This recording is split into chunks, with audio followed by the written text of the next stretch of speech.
Hey, good evening, everybody. It's the weekend again. I've got an update for you. I've got the walls up and I've done some of the interior details. So I just want to give you hopefully a shorter update on things. I'll just start on the back side. This is the most plain side. People probably won't see this very often. So the reason why I put this door in here, this wasn't prototypical, but I figured you needed a way for the forklift to get down. So there's going to be a ramp on the end here once I do install it. Um, it'll be a short horizontal or level platform, and then ramp down to the side here.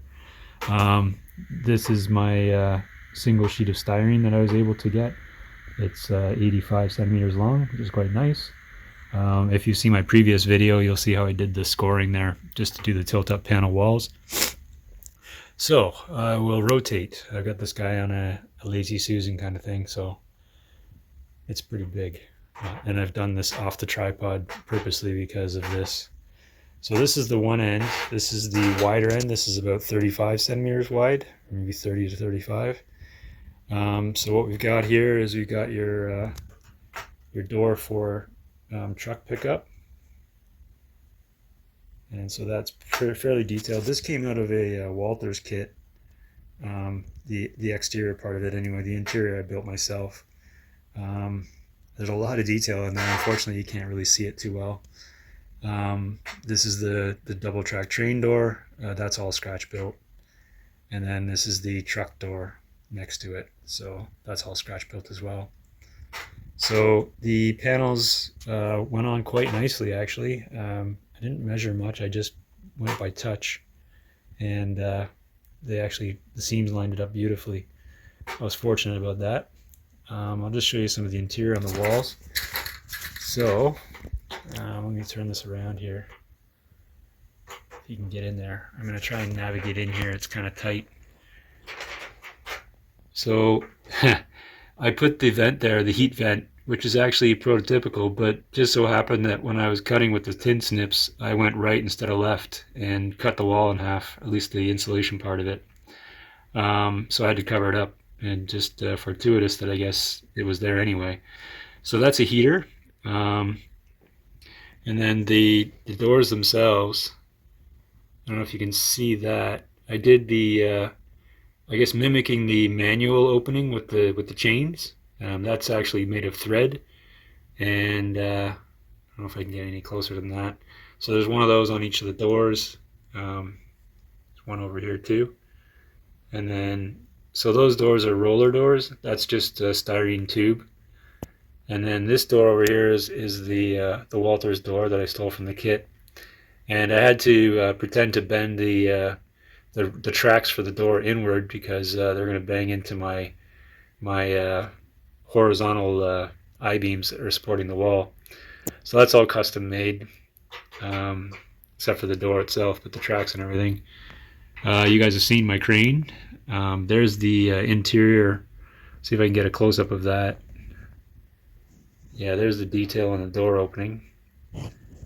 And so this is meant to be the forklift level.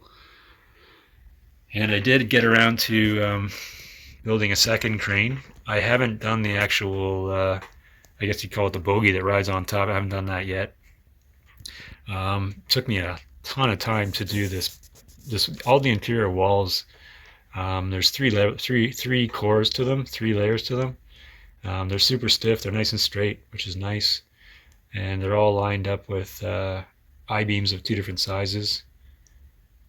And here's the other 3 doors on the other end. I'll go in here a bit so you can see those. These are the same doors in the same place, except for this wall is not as long. This is not a perfect rectangle.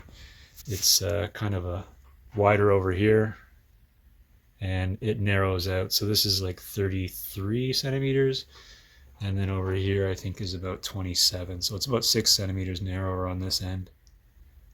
Same deal with the door. Let's see if I can get in there and show you.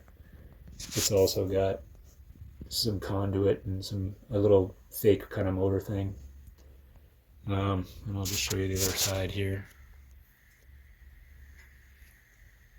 So this is the outside wall. So I'll just give you a view down here. This is all the detail inside the wall. And there's the exterior there. So the plywood will be buried in the layout, and the floor level will be layout level. So that'll all get tidied up when I get around to it. Got a bit of glue on the styrene there. Rub that off. So I had to do this door halfway open, just because I trimmed a little bit too much on the interior wall here. So I had to cover it up with the door. Yeah, anyway, this is the side that everybody's going to see from the layout. So this is why there's been so much work put on the interior of this building. If I zoom out, I have to zoom out pretty far. That's what everybody's going to see. So now I have to concentrate on getting the roof rafters in. There's a nice lot of support on the back wall there for the rafters, and they have to be supported in the center coming off of these crane towers. So there'll be some more I-beams coming up out of each one of these towers to support it, and there's going to be nothing on this front wall. So I got to figure out how I'm going to make those main supports. I'm only going to do two of them, one at the back, one at the front. I got to figure out how to make those super stiff because it's a pretty big gap. And as I said, the roof's going to have 3 holes in it, so you'll be able to uncouple the cars when they're inside. Okay, that's my update for now. Thanks for watching. I'll keep working on this thing. Hopefully the next time you see it, it'll have a roof on it and tons of details in the front. I haven't glued any of this interior stuff down because I've still got to do so many details on the floor. But that's where I'm at. Thanks for stopping by.